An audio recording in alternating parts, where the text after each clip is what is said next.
काव्यखंड chapter number 9 Virendra Dangwal लेखक और chapter का नाम है हमारी नींद, पेज नंबर 142। वीरेंद्र डंगवाल हमारी नींद चैप्टर के लेखक हैं, तो इनके बारे में हम लोग पढ़ लेते हैं। इस वीडियो में हम सिर्फ इस चैप्टर को पढ़ेंगे, अगली वीडियो में हम इसका क्वेश्चन आंसर करेंगे, तो चैनल को सब्सक्राइब जरूर से कर लें। वीरेंद्र डंगवाल। प्रमुख समकालीन कवि वीरेंद्र डंगवाल का जन्म 5 अगस्त 1947 ईस्वी में कीर्तिनगर टिहरी गढ़वाल उत्तरांचल में हुआ। मुजफ्फरनगर, सहारनपुर, कानपुर, बरेली, नैनीताल में शुरुआती शिक्षा प्राप्त करने के बाद डंगवाल जी ने इलाहाबाद विश्वविद्यालय से एमए किया और यहीं से आधुनिक हिंदी कविता के मिथकों और प्रतीकों पर डी लिट की उपाधि पाई। वे 1971 ईस्वी से बरेली कॉलेज में अध्यापन करते रहे। डंगवाल जी हिंदी और अंग्रेजी में पत्रकारिता भी करते हैं। उन्होंने इलाहाबाद से प्रकाशित अमृत प्रभात में कुछ वर्षों तक घूमता आईना शीर्षक से स्तंभ लेखन भी किया।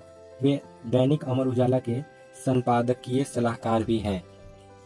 कविता में यथार्थ को देखने और पहचानने का वीरेंद्र डंगवाल का तरीका बहुत अलग, अनूठा और बुनियादी किस्म का है। सन 1991 में प्रकाशित उनका पहला कविता संग्रह इसी दुनिया में आज भी उतना ही प्रासंगिक और महत्वपूर्ण लगता है।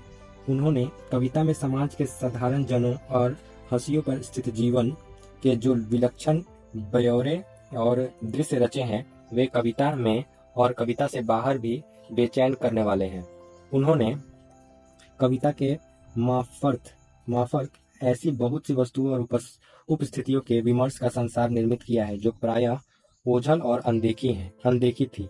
उनकी कविता में जनवादी परिवर्तन की मूल प्रतिज्ञा है और उसकी बनावट में ठेठ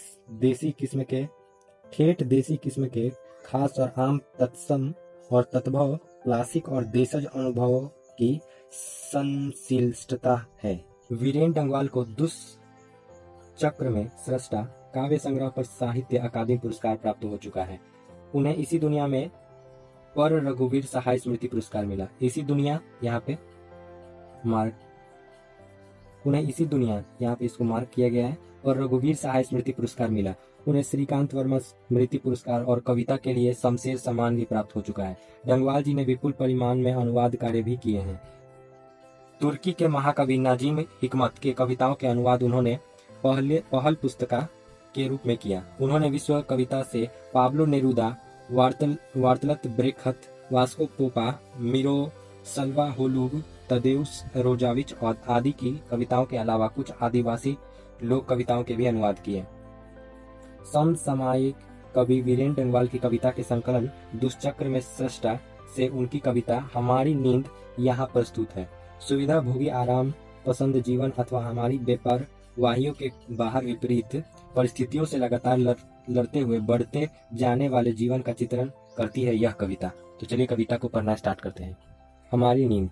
मेरी नींद के दौरान कुछ इंच बढ़ गए पेड़, कुछ सूत पौधे। अंकुर ने अपने नाम पत्र कोमल सिंगों से धकेलना शुरू की। बीज की फूली हुई छत भीतर से एक मक्खी का जीवन क्रम पूरा हुआ। कई शिशुएं पैदा हुए और उनमें से कई तो मारे भी गए दंगे, आगजनी और बमबारी में। गरीब बस्तियों में भी धमाके से हुआ देवी जागरण। लाउड स्पीकर पर यानी साधन तो सभी जुटा लिए हैं अत्याचारियों ने, मगर जीवन हठीला फिर भी बढ़ता ही जाता आगे हमारी नींद के बावजूद।